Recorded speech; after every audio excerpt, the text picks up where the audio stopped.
প্রযুক্তি হারাম হারাম বলে আজ আমরা দূরে ঠেলিয়ে দিয়েছি, আর কাফের মুশরিক হিন্দু খ্রিস্টান বৌদ্ধ বাম আর রামরা সব হাতে নিয়ে আমাদের 12টা বাতাস। হারাম তো কত কিছু আছে, সেগুলো তো বলতে পারো না। এদেশে 2 জন মহিলা পরপর ক্ষমতায় যায়, এটাও তো হারাম। এর বিরুদ্ধে একবার কথা বলো দেখি। কত হারাম দেশে গড়াগড়ি যাচ্ছে, হারাম কাজে সাপোর্ট করে আবার একজন মানুষকে হারাম বানিয়ে। ও যে 100% সঠিক ঠিক আমি তা বলছি না, ওর কথা যেগুলো কোরআন হাদিসের সাথে মেলে ওগুলো মেনে নেন, যেগুলো মেলে না ও মানার দরকার নেই। বিষদগার করে করে আজ আমাদের কাজ একেবারে 100% সফল হচ্ছে তা কিন্তু না। মিডিয়াগুলো হারাম বলে আপনার কি লাভ হচ্ছে? নবীজি যদি প্রযুক্তির ব্যবহার, কাফেরদের তৈরি করা প্রযুক্তি, ওটা লাল কাপড় ওড়ানো, ওটা কাফেরদের তৈরি করা প্রযুক্তি। যারা কোরআন হাদিস পড়তে পারে, ইতিহাস পড়তে পারে, জিজ্ঞাসা করেন, ওই সময়ের নিয়মই ছিল ওইটা। বিপদে পড়লে মানুষ লাল কাপড় উড়িয়ে দিত। ওটা যদি প্রযুক্তি হয় ওই সময়, আর নবী যদি ব্যবহার করে ইসলামের দিকে আহ্বান করতে পারে। এই স্যাটেলাইট মনে করেন কাফেররা বানিয়েছে, এই কম্পিউটার মনে করেন কাফেররা বানিয়েছে। এটা যদি আজ আমি ইসলামের পক্ষে কাজে লাগাতে পারি, মিডিয়ায় স্যাটেলাইটের মাধ্যমে মেয়েদেরকে মাহফিলগুলো, তাফসির মাহফিলগুলো, ওয়াজ মাহফিলগুলো দেখানো হয়, অনেকে বলছে হারাম হারাম হারাম। ফতোয়া দিতে দিতে একেবারে ফেনা তুলে ফেলেছে মুখে। আরে ভাই হারাম ঠিক আছে মেনে নিলাম, আপনার কথা কিছু সময়ের জন্য মানলাম। আপনাকে আমি বলছি, হজে যারা যায়, পুরুষের চেহারা মেয়েদের জন্য যদি দেখা হারাম হয়, হজে যারা যায় হারাম হবে না? বলেন। আর এই যে সরাসরি তো না, এটা তো একটা ছায়া, আমি সরে গেলে ছায়ার দেখা যাবে, এটা তো ছবি না। বিষয়গুলো গবেষণা করেন, তারপরে এমনিতে ধরা পড়বে। কারণ আপনার আলোচনায় কোনো সায়েন্স নেই, কোনো বিজ্ঞান নেই, টেকনোলজি নেই, শুধু আছে আখিরাতের ওই জীবন ধারা। দুনিয়ায় চলতে হলে রাসূল যেগুলো তৈরি করেছিলেন, নবীজির সাহাবীরা মহব্বত করেছে নবীকে অনুসরণ করে করে। হযরত ওমরের নাম নিয়ে আমরা ওয়াজ করি, ওমর ছিলেন প্রধান বিচারপতি। আজ বাংলাদেশের প্রধান বিচারপতি হওয়ার জন্য যে শর্তগুলো আছে, আপনার ভেতরে তো একটাও নেই। নবীজির প্রশাসন আপনি কি বাদ দিয়ে দেবেন? তাহলে অনুসরণ হবে বলেন? ফাত্তাবিউন কিভাবে করবেন? আল্লাহর নবীর যদি বিচার ব্যবস্থা থাকে, প্রশাসন থাকে, হযরত আবু হুরায়রা ছিলেন গভর্নর, আপনি হতে পারবেন? মানে বাংলাদেশের গভর্নর যদি কেউ হতে চায়, আবু হুরায়রা অনুসরণ করেছিলেন রাসূলকে, তারপরে তো গভর্নর। আমরা অনুসরণ করে একটা গভর্নর হতে পারি না, একটা ডিসি হতে পারি না, একটা এসপি হতে পারি না। কিসের অনুসরণ করছে আমরা বলেন তো? কিসের ফতোয়াবাজি করেন? তো ছোটখাটো বিষয়গুলো ভুলে যান, এগুলো নিয়ে আরো বিভেদ তৈরি হচ্ছে। মিনাল্লাযীনা ফাররাকু দীনাহুম ওয়া কানু শিয়াআ কুল্লু হিজবিন বিমা লাদাইহিম ফারিহুন। সূরা রূম 21 নম্বর পারা 6 নম্বর পৃষ্ঠা 14 নম্বর 15 নম্বর লাইনের 32 নম্বর আয়াত। আল্লাহ বলেন, অনেক মানুষ আছে ছোট ছোট বিষয় নিয়ে মতভেদ তৈরি করে দল বিদলে বিভক্ত হয়ে যাচ্ছে, আর প্রতিটি দল তাদের নিজের দলের কর্মসূচি নিয়ে আজ আনন্দ করছে। বাংলাদেশের দিকে তাকান, যে যেই দলে আছে ও কিন্তু ওইটা নিয়ে সন্তুষ্ট। এদেশে যারা চরমনা করে, আটরশি করে, জামাত ইসলাম করে, আওয়ামী লীগ করে, প্রত্যেকেই কিনা আনন্দে আছে যে আমি সঠিক। আপনি সঠিক কিনা ফাত্তাবিউনের সাথে মিলাবেন।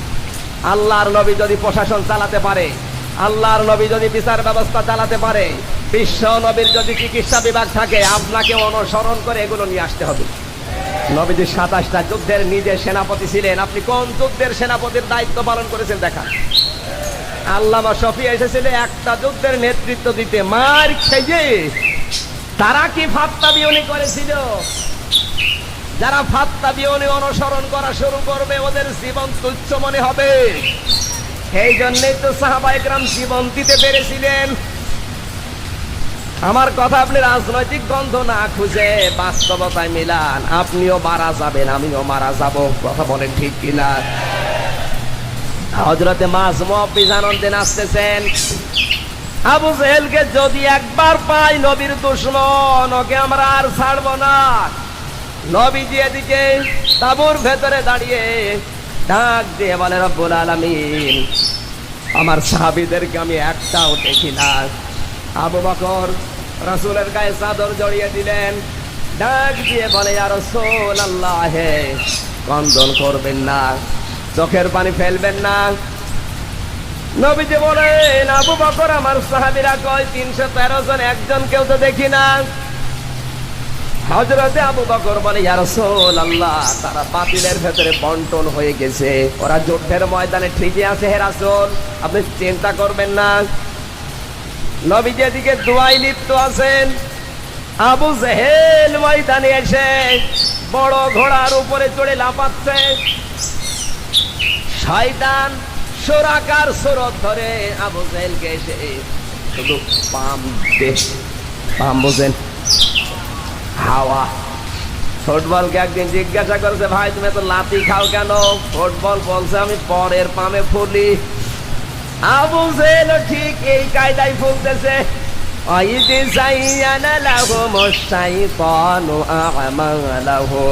আল্লাহ পাক বলেন সূরা আনফালের 38 নম্বর আয়াতে আছে, শয়তান তাদের এই কাজগুলো, আমলগুলো বিভিন্ন কায়দায় সুশোভিত করে আবু জেহেলের সামনে এসে সুরাকার সুরত ধরে এসে বলে, চিন্তা করবা না, লা গালিবা লাকুম ইয়াউমা মিনান নাস ওয়া ইন্নী জারুল লাকুম, কোনো ভয় নেই, কোনো চিন্তা নেই, আমি সুরাকায় এসে গেছি তোমাদেরকে সাহায্য করার জন্য।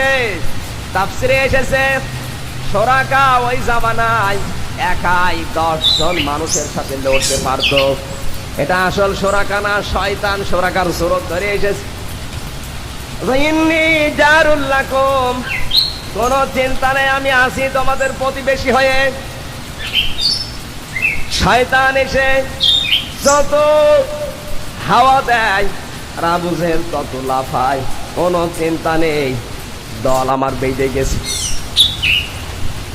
যুদ্ধের ময়দানে দুই পক্ষ ফালাম্মা তারাল জামাআনি, আল্লাহ পাক বলেন দুই পক্ষ যখন এক জায়গায় মুখোমুখি সংঘর্ষে লিপ্ত হয়েছে, রব্বুল আলামিনের নবী এদিকে দোয়া করে, আল্লাহ পাক তোমার সাহায্য কামনা করি, এবার তুমি দান করো।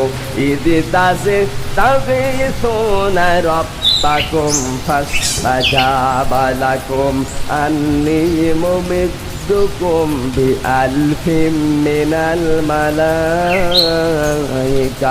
মুরদিফিন। সূরা আনফাল 9 নম্বর পারার 17 নম্বর পৃষ্ঠা, 1ম নম্বর লাইনে 2 নম্বর উপর 9 নম্বর আয়াতে আল্লাহ পাকের নবী বলেন, হে আল্লাহ, আমি সাহায্য চাই, দয়া করে আমাকে সাহায্য করো। নবীজি মোনাজাত কমপ্লিট করতে দেখে আল্লাহ ফেরেশতা জিবরাইলকে পাঠিয়ে দিলেন, যাও আমার নবীকে বলো হাত নামিয়ে ফেলতে, আকাশের দিকে তাকাতে বলো। হযরতে জিবরাইল এসে বলে, হে নবী হাত নামান, মোনাজাত আর করা দরকার নেই, আপনার চোখের পানি আমার আল্লাহর দরবারে মঞ্জুর হয়ে গেছে, আপনি একটু আকাশের দিকে তাকান। নবীজি বলেন, আকাশের দিকে তাকিয়ে দেখি ফেরেশতারা নামতেছে মোটা মোটা ডান্ডা নিয়ে, একটা দুইটা না, মুরদিফিন বাই সিরিয়াল, একটার পরে একটা, প্রত্যেকটি ফেরেশতার হাতে মোটা মোটা ডান্ডা। কেউ ফেরেশতা চেনে না, চেনে কিন্তু শয়তান। কথা বলেন, শয়তান ফেরেশতা যেহেতু চিনে ফেলেছে, এক দৌড় দিয়ে আবু জেহেলের কাছে গেছে। আবু জেহেলকে ডাক দিয়ে বলে, আবু জেহেল কি হয়েছে? বলে, আমি আর থাকতে পারলাম না। কেন? বলে, আমি যেটা দেখি তোমরা সেটা দেখো না। বলা, ইন্নী বারিউম মিনকুম ইন্নী আরা মা লা তারাউনা ইন্নী আখাফুল্লাহ। তাফসিরে মুফাসসির লিখেছেন, শয়তান আকাশের দিকে তাকিয়েছে, দেখে ফেরেশতা একটা দুইটা না, ফেরেশতা 1000, বিআলফিম মিনাল মালাইকা, 1000 ফেরেশতা একটা একটা করে আকাশ থেকে যখন নামে, শয়তান এক ধরে আবু জেহেলের কাছে গেছে, ডাক দিয়ে বলে, আবু জেহেল বলে, কি? বলে, ভাগলাম। কেন? তুমি যে বললে ইন্নী জারুল লাকুম, আমাদের সাথে আছো। বলে, আমি যেটা দেখি তোমরা দেখো না, ইন্নী আখাফুল্লাহ, আমি আল্লাহকে সিরিয়াসলি ভয় পাই। আমি দেখতেছি 1000 ফেরেশতারা নামতেছে, এই যুদ্ধে আমি আর থেকে মার খেতে রাজি না। শয়তান সোরাকার সোরাত ধরে এসেছিল, ভেঙে গেছে। ফেরেশতারা এসে যাকে পায় তাকে একটা করে ডান্ডা দিলে জায়গায় শেষ। হযরত ইবনে মাসউদ রাদিয়াল্লাহু তাআলা আনহু বলেন, আব্দুর রহমান বিন আউফ রাদিয়াল্লাহু তাআলা আনহু বলেন, জিহাদের ময়দানে বদরে এই মাঝ মহফিজ দুইজন ছোট ছোট বাচ্চা আমাকে বলে, চাচা, ইয়া আম্মি, এ চাচা, আপনি তো মক্কার লোক, আমরা মদিনার আনসারদের ছেলে, শুনেছি মক্কাতে আমার নবীকে সবচেয়ে বেশি কষ্ট দিয়েছে আবু জেহেল, কোনদিন তাকে দেখি নাই, চিনিও না, আপনি যেহেতু মক্কার লোকে দেখিয়ে দেন লোকটাকে। আব্দুর রহমান বিন আউফ বলে, তোমরা ছোট ছোট বাচ্চা, আবু জেহেলের খবর নিয়ে কি করবা? ছেলে দুইটা বলে, চাচা, এটা কিন্তু আমাদের প্রশ্নের জবাব হয়নি, আমরা জানতে চেয়েছিলাম আবু জেহেল কোন পিশাচ, কোন নরাধম, একটু দেখান আমাদেরকে। আব্দুর রহমান বলে, কথা শোনার পরে মনে হচ্ছে এটা দুটো বালক না, এটা বাঘের বাচ্চা। চোখের ইশারা দিয়ে দেখিয়ে দিলাম, ওই যে বড় লম্বা ঘোড়ার উপরে শুধু দোল খায়। আব্দুর রহমান বিন আউফ রাদিয়াল্লাহু তাআলা বলেন, আমি শুধু বলতে দেরি, দুই ভাই দেখি সিংহ শাবকের মতো দৌড়িয়ে বিদ্যুৎ গতিতে চলতেছে। বড় ভাই ছোট ভাইকে বলে, তুই পেছন সাইডটা একটু সেভ করবি, পেছন দিক থেকে কেউ এসে যেন আমাকে আঘাত করে কাবু করতে না পারে, আমি আবু জেহেলকে টার্গেট করে এগোতে থাকবো। চলে গেলেন একেবারে কাছে, ঘোড়ার নিচে তাকিয়ে দেখে অনেক উপরে, বেটা তো লম্বা এক, 2 নম্বরে বড় লম্বা ঘোড়ার উপরে, এরা তো ছোট মানুষ। বড় ভাই বলে, ছোট ভাই, কি করা যায়, এখানে দাঁড়িয়ে থাকলে হবে না। ছোটটা বুদ্ধি দিচ্ছে, কি করা যায়, হাতে তরবারি আছে, তার মানে মায়ের দেওয়া খাজুর গাছের বাকল, ওইটা দিয়া ওর ঘোড়ার পায়ে আঘাত করো। হযরত মাস রাদিয়াল্লাহু তাআলা আনহু বলেন, মায়ের দেওয়া এই খাজুর গাছের বাকল দিয়ে ঘোড়ার পায়ে আঘাত করার পরে দেখি তরবারি দিয়ে আঘাত করলে যেরকম কাজ হয়, খেজুর গাছের বাকলে সেই রকম কাজ হচ্ছে। পা কেটে পড়ে গেল, আর আবু জেহেল ঘোড়ার পিঠ থেকে দ্রাস করে মাটিতে পড়েছে।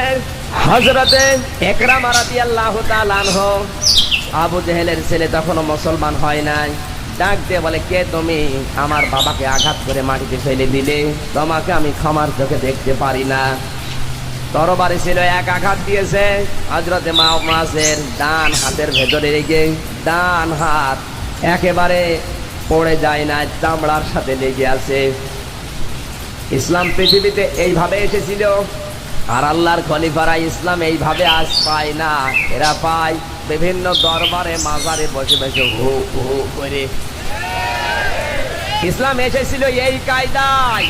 হযরতে মাস রাদিয়াল্লাহু তাআলা আনহু একবার হাতের দিকে তাকালেন, আর একবার তরবারির দিকে তাকাচ্ছেন।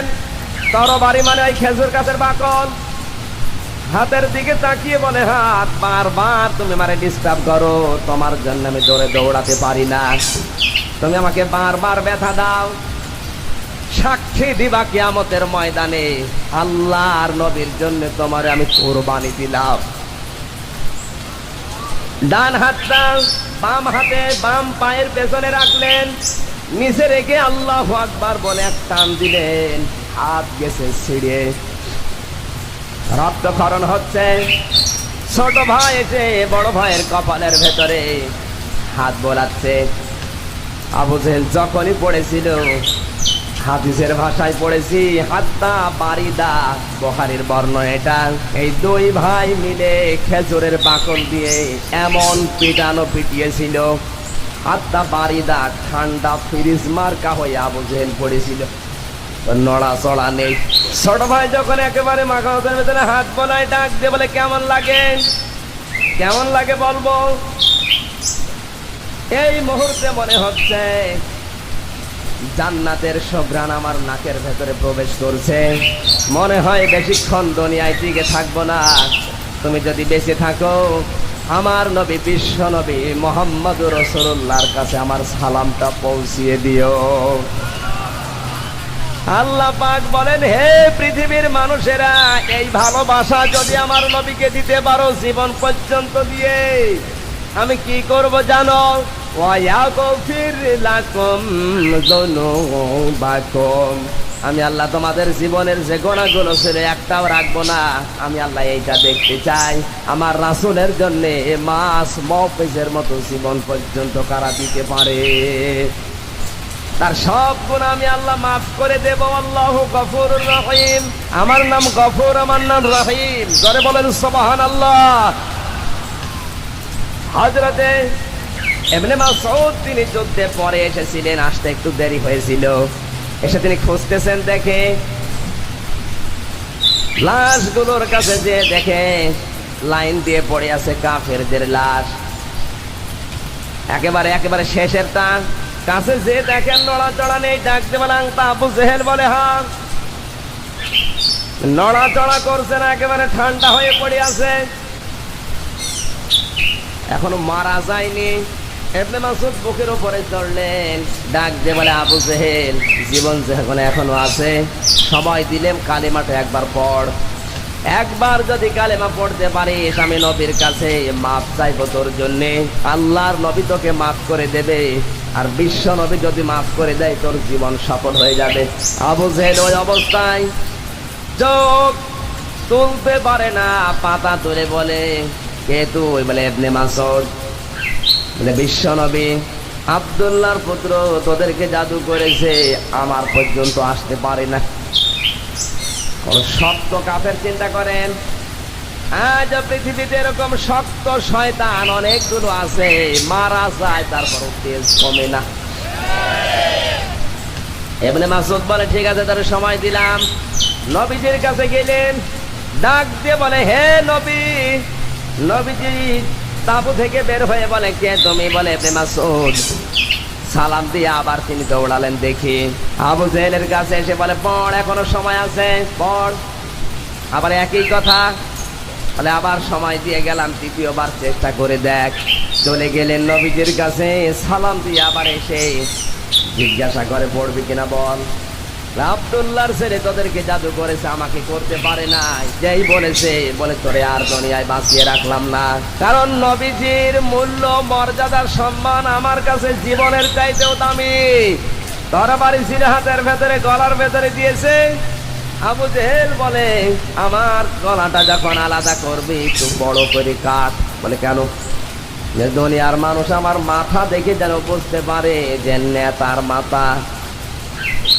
ওরে শয়তান, আজ কত হাইব্রিড শয়তান বাংলাদেশে তৈরি হচ্ছে। মারা যাওয়ার সময় হয়, তারপরও আল্লাহ বলে না, ওদের তেজই কমে না। আল্লাহ পাক বলেন, এদের কপালে হেদায়েত ছিল না, থাকবেও না। দোষ আমি আল্লাহর না।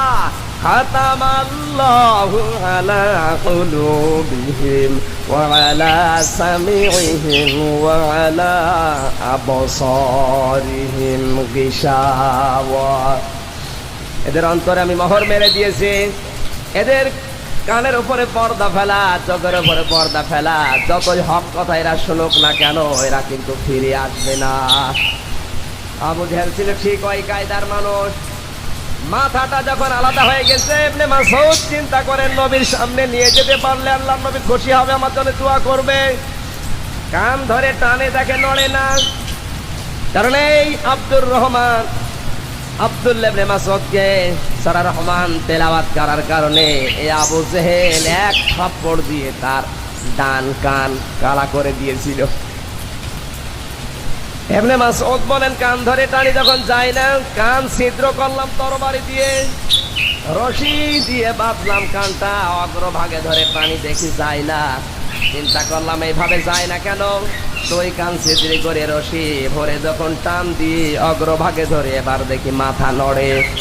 আমার ভাইরা, এখানে শিক্ষা বের হয় হাদিসের পাতা থেকে। এই আব্দুল্লাহ ইবনে মাসউদকে আবু জেহেল এক কান কালা করেছিল কোরআনের তেলাওয়াত করার কারণে।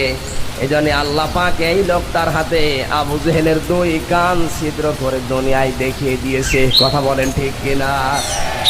ইবনে মাসউদের অনুসরণ করে আজও কোরআনের পক্ষে চলার কারণে যাদের হাত যায়, যাদের টাকা যায়, যাদের বাড়ি যায়, যাদের জমি জায়গা যায়, সন্তান যায়, যাদের কারণে যায়, তাদের আল্লাহ ডবল ক্ষতি দুনিয়ায় করবে। এটা আমার আল্লাহর গ্যারান্টি। দুনিয়ায় আল্লাহ দেখিয়েছেন। ওই এক কান কালা করেছিল ইবনে মাসউদের হাতে আল্লাহ দুই কান ছিদ্র করে দুনিয়ায় দেখিয়েছে। আল্লাহ বলেন আখিরাতে কি করবো আমি আল্লাহ জানি। নবীজির সামনে নিয়ে ডাক দিলেন, হে নবী, আপনার চির দুশমন আবু জেহেলের মাথা নিয়ে এসেছি, আপনি আসেন। নবীজি এসে বলে, কই কার মাথা? বলে আবু জেহেলের। দেখি তো। এক দৌড় দিলেন, ময়দানে যে দেখে ফাঁকা, একটা লোক দাঁড়িয়ে আছে, হাতে কিছু নেই, নাম তার আব্বাস। ইবনে মাসউদ তাকে পাতা করে ধরলেন, নবীজির কাছে নিয়ে এসে বললেন, হে নবী, আপনার চাচা আব্বাসকে আমি ধরলাম, শরীরের ভেতরে যে জামাটা আছে স্বর্ণের বোতাম দেওয়া, এই বোতামগুলো গনিমতের মাল হিসাবে ভাগে কিন্তু আমি পাবো। ইবনে মাসউদ রাদিয়াল্লাহু তাআলা আনন্দে আছেন, বিশ্ব নবীও আনন্দ করেন। আবু জেহেলের মাথার সামনে তাকিয়ে দেখে ফেরেশতা জিবরাইল এসে আল্লাহর নবীর সামনে দাঁড়িয়ে হাসতেছে। ডাক দিয়ে বলে, হে নবী, আব্দুল্লাহ ইবনে মাসউদকে সূরা রহমান তেলাওয়াত করার কারণে আবু জেহেল থাপ্পড় দিয়ে কান কালা করে দিয়েছিল। ওই দিন আপনি কেঁদেছিলেন, ইবনে মাসউদও কেঁদেছিল। ওই দিন আমি হেসেছিলাম, কারণ আল্লাহ আমাকে জানিয়েছিল বদরের ময়দানে ইবনে মাসউদের হাতে আবু জেহেলের দুই কান ছিদ্র হবে। আজকে সেটা হয়েছে। আপনিও হাসেন, আপনার সাহাবীও হাসে, আপনাদের দুইজনের মাঝখানে আমি একটু হেসে দিয়ে গেলাম। জোরে বলেন সুবহানাল্লাহ। ইবনে মাসউদ বলেন, হে নবী, আমি গনিমতের মাল কিন্তু এই বোতামগুলো পাবো। ইবনে মাসউদ রাদিয়াল্লাহু তাআলা আনহু কথা শেষ না হতে হযরত আব্বাস বলে, ভাতিজা ইবনে মাসউদ তোমার সাহাবী আমাকে ধরে নাই। ইবনে মাসউদ বলে, হে চাচা, আপনি আমার ক্ষতি করেন কেন? আমি তো নিয়ে আসলাম। নবীজি বলেন, চাচা এই তো আপনাকে নিয়ে এসেছে। আব্বাস বলে, না, তোমার এই ছোট্ট ইবনে মাসউদ আমারে নিয়ে আসে নাই। তুমি তো জানো আমি তোমার চাচা, আমাদের সামনে কেউ দাঁড়াতে পারে না। তাহলে কে নিয়ে এসেছে তোমার সৈন্য? আর কই? যতগুলো সৈন্য ছিল জীবিত তাদেরকে দেখালেন। ইবনে আব্বাস রাদিয়াল্লাহু তাআলা আনহু বলেন, না, এগুলোর একটাও আমাকে ধরে নাই। নবীজি বলেন, কি কে ধরেছে আপনাকে? বলে, কিছুক্ষণ আগে তোমার সামনে এসে হাঁটছিল এই সৈন্যটা কই? একে আমি দেখলাম কিছুক্ষণ আগে, আবার বিদায় নিয়েছে। নবীজি বললেন, চাচা আপনি কাকে দেখলেন? কিছুক্ষণ আগে এসে হাঁটছিল বিশ্ব নবী মুহাম্মদুর রাসূলুল্লাহ বলেন, বদরের ময়দানে হযরতে জিবরাইল 1000 ফেরেশতাদের কমান্ডার হয়ে নিজে বদরের ময়দানে যুদ্ধ করেছিল। আগুনি অস্ত্র ব্যবহার করে নাই, কিন্তু মরণের পরে কাফেরদের শরীরের ভেতরে দেখি বড় বড় আগুনের দাগ। আল্লাহর নবী বিশ্ব নবী মুহাম্মদুর রাসূলুল্লাহ বলেন, সাহাবীরা, আজকে শুধু 313 জন সাহাবী না, বদরের এই ময়দানে ফেরেশতা জিবরাইল 1000 ফেরেশতাদের সেনাপতি হয়ে যুদ্ধের ময়দানে কমান্ডারের দায়িত্ব পালন করেছে। আব্বাস বলে, তোমার ওই সৈন্যটাই আমাকে ধরেছে, কিছুক্ষণ আগে দেখলাম। আমার ভাইরা, বিশ্বনবীর মহব্বতে ভালোবাসায় যারা এইভাবে নিজের জীবন পর্যন্ত অনুসরণ করে, আনুগত্য করে, উৎসর্গ পর্যন্ত করতে পারবে, টার্গেট থাকবে নবীজি যা যা দুনিয়ায় করেছিল আমরা ঠিক ওই কায়দায় ওইটাই পালন করব। আমি ডিসি হতে চাই, এসপি হতে চাই, প্রধানমন্ত্রী হতে চাই, সেনাপতি হতে চাই, প্রধান সেনাপতি হতে চাই, একটাই টার্গেট, কারণ আমার রাসূল ছিলেন। কথা বলেন ঠিক কিনা? তাছাড়া ক্ষমতা আমার উদ্দেশ্য না, ডিসি হওয়ার আমার উদ্দেশ্য না, উদ্দেশ্য যেহেতু রাসূল ছিলেন। আল্লাহ বলেন, এইভাবে যদি অনুসরণ করে জীবনের প্রতিটি ক্ষেত্রে জীবন চালাতে পারো, একটা গোনাও তোমার বাকি থাকবে না, সব গোনা আমি আল্লাহ তোমার মাফ করে জান্নাতের উপযুক্ত করে দেব। আল্লাহর খলিফা, নাটোরের ভাই বোনরা, বিশ্ব নবীকে শুধু আজ মেকি মোহাম্মদ ইয়া নবী সালাম আলাইকা দিয়ে শুধু সুন্নত মেনেই বিদায় দিলে হবে না। নবীজি যেখানে যা করেছিলেন, নবীজি যা যা দুনিয়ায় হয়েছিলেন, কোরআনের জন্য আমরাও যদি ওই কাজ ওইভাবে করতে পারি, জীবনের গোনা একটাও আমাদের আল্লাহ বাকি রাখবেন না।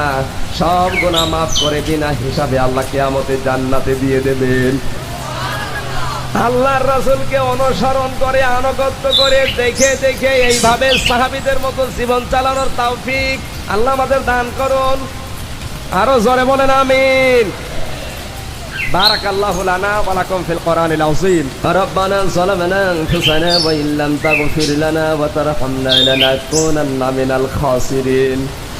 রব্বুল আলামিন, তোমার রাসূলের ভালোবাসা, মহব্বত, অনুসরণ সাহাবায়ে কেরামের জীবন থেকে বাস্তবতায় কিছুটা হলেও শুনেছি। আল্লাহ তাআলা এইভাবে করে অনুসরণের তৌফিক আমাদের দান করো। কোরআনের মাহফিলে এসে ফাত্তাবিউনি যে বিষয়গুলো আমরা জানতে পেরেছি, কোরআনের পাতা, হাদিসের পাতা থেকে আল্লাহ সাহাবীদের মতো এইভাবে অনুসরণের সুযোগ আমাদের জীবনে তুমি দিয়ে দাও।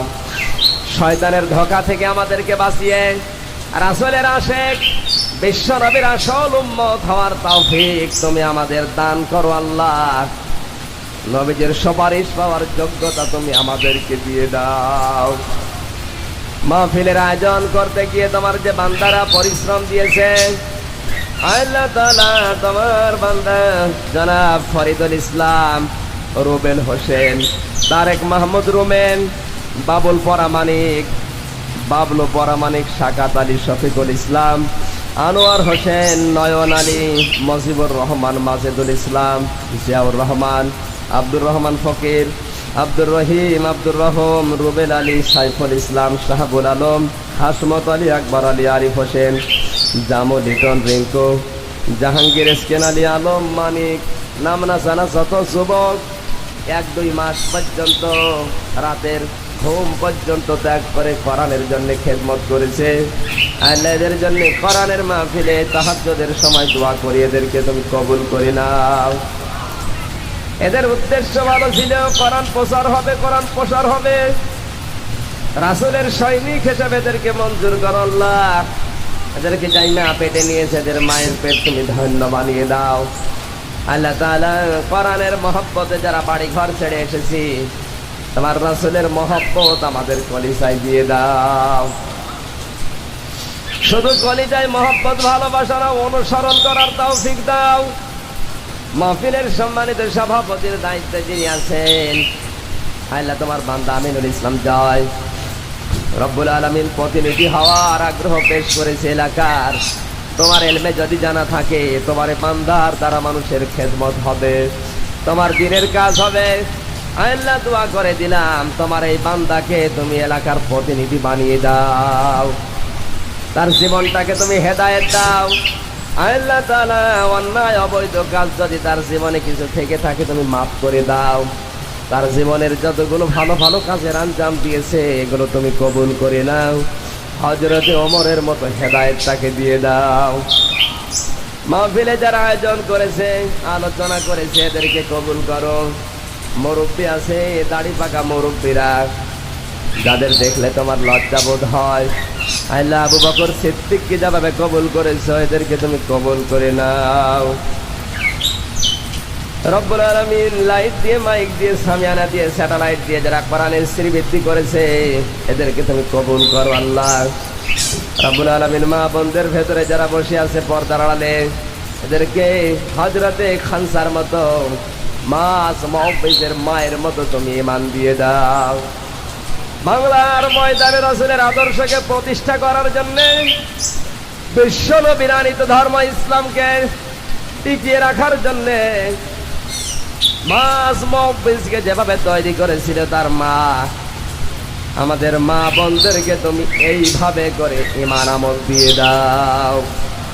বাংলার মা বোনগুলো আজ যদি মাস মুহব্বিজের মতো মা হয়ে যায়, হযরতে খানসার মতো মা হয়ে যায়, এই দেশে নবীজির আদর্শ প্রতিষ্ঠা করা আরো সহজ হয়ে যাবে।